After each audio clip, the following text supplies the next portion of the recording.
इस धम्मेश Buddhist channel को देखने वाले बुद्धिमान, प्रज्ञावान, धम्मवान बहनों और भाइयों सभी को सप्रेम नमो बुद्धाय, साथ ही साथ मैत्रीपूर्ण जय भीम। आपके लिए आज फिर एक नए वीडियो के साथ हाजिर हूं। वीडियो का विषय है धम्मचक्कपवत्तन सुत्त। दिनांक 21 जुलाई या आषाढ़ पूर्णिमा से जो जम्बू द्वीप यानी भारत नाम के अपने देश में वर्षावास आरंभ हुआ है, उस वर्षावास में क्या करना चाहिए।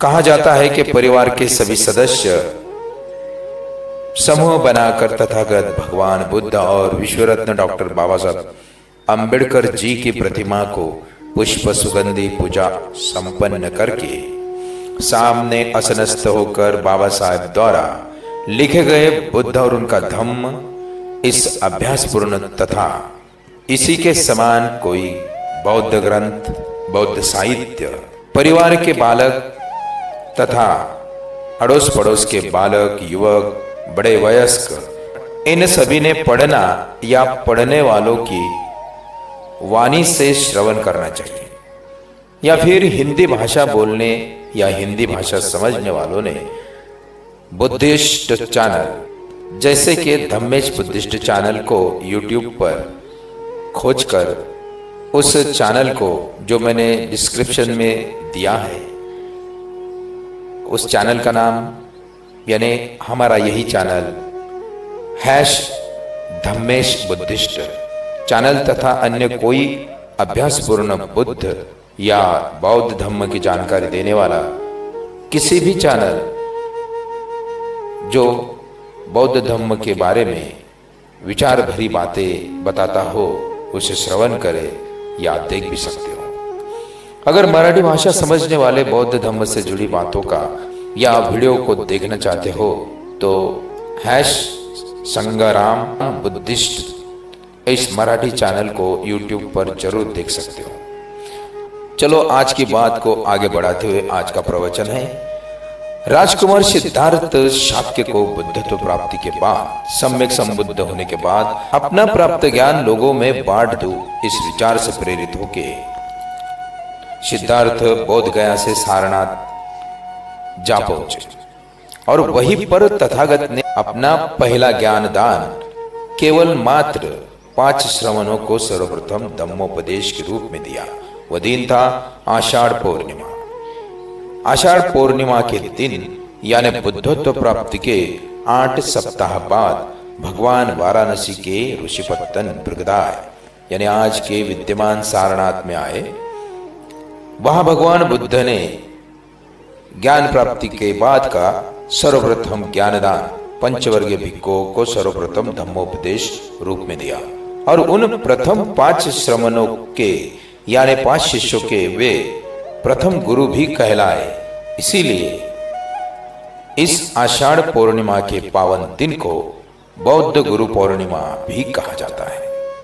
उन प्रथम पंचवर्गीय शिष्यों में एक कौंडिन्य था, दूसरा वप, तीसरा भद्दीय, चौथा महानाम और 5वां अश्वजीत। इनको भगवान बुद्ध ने सर्वप्रथम शिष्य तथा श्रवण संज्ञा से संबोधित किया था। फिर उन 5 श्रमणों को बौद्ध धम्म की दीक्षा से प्रवृत्त करके बौद्ध भिक्षु बनने के बाद पहला गुरु प्रवचन दिया। भिक्षु, आज अभी से तुमने उन 2 भावनाओं को यानी उन 2 भाव को नित्य निरोध, निकास एवं त्याग करना चाहिए। प्रथम भाव काम वासना भाव, जो काम वासना में लिप्त होता है वह हीन, मूर्खतापूर्ण, अनर्थकारी एवं अनार्यों से प्रेरित होता है। और दूसरा भाव स्वार्थ भाव, जो अपने आप को पीड़ा देता है।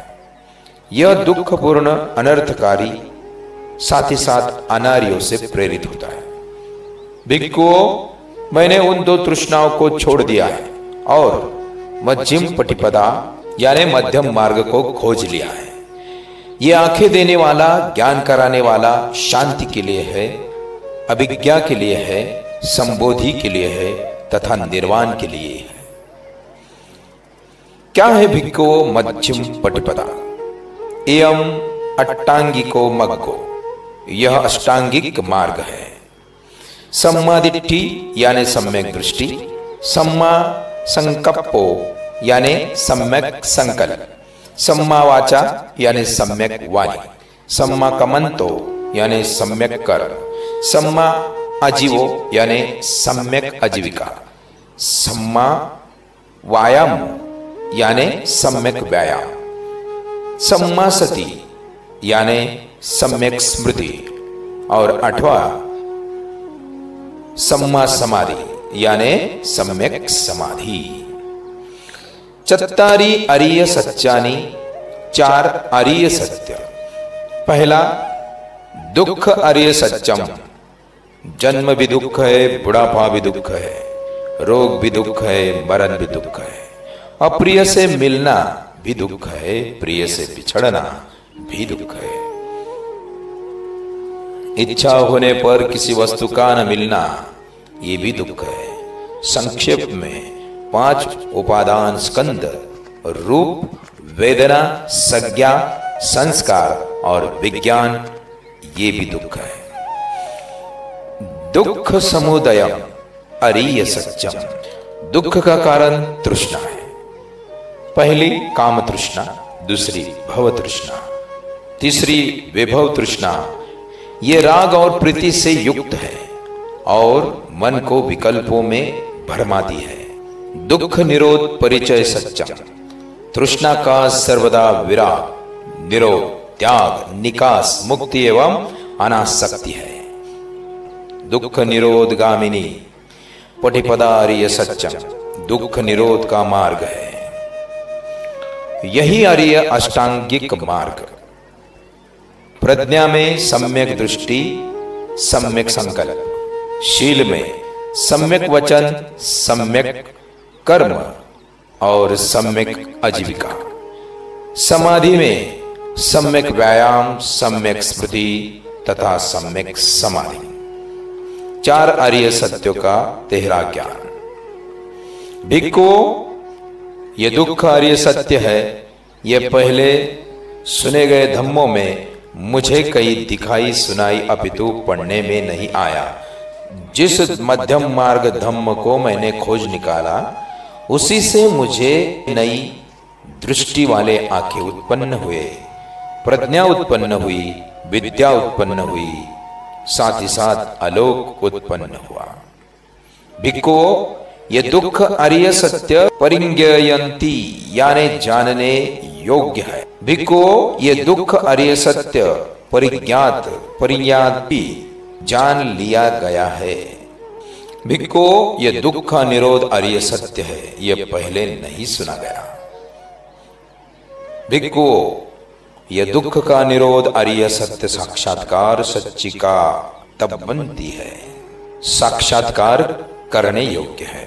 भिक्खु, दुख का निरोध अरिय सत्य साक्षात्कार करके मैंने आपको प्रस्तुत किया है। भिक्खु, यह दुख निरोध गामिनी पटिपदा अरिय सत्य है, ये पहले किसी धम्म ने नहीं बताया।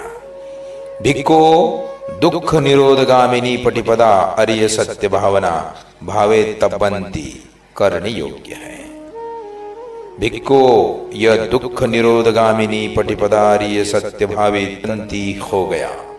भिक्खु, जब तक कि इन 4 आर्य सत्य को ऐसे 13-12 प्रकार का यथार्थ विशुद्ध ज्ञान दर्शन नहीं हुआ, तब तक मैंने भिक्खु ये दावा नहीं किया कि मार सहित, देव सहित, सभी लोक सहित, श्रमण सहित, गृहस्थ सहित, सभी प्राणी सहित मैं सर्वोत्तम संबोधि को मैंने जान लिया है। भिक्खु, जब इन 4 आर्य सत्यों का ऐसे 13-12 प्रकार का यथार्थ विशुद्ध ज्ञान दर्शन हुआ, तब मैंने भिक्खु ये दावा किया कि देवों सहित, मार सहित, ब्रह्मा सहित, सभी लोगों सहित, देव मनुष्य सहित, ब्राह्मण श्रमण सहित सभी प्राणियों में सर्वोत्तम संबोधि को मैंने जान लिया।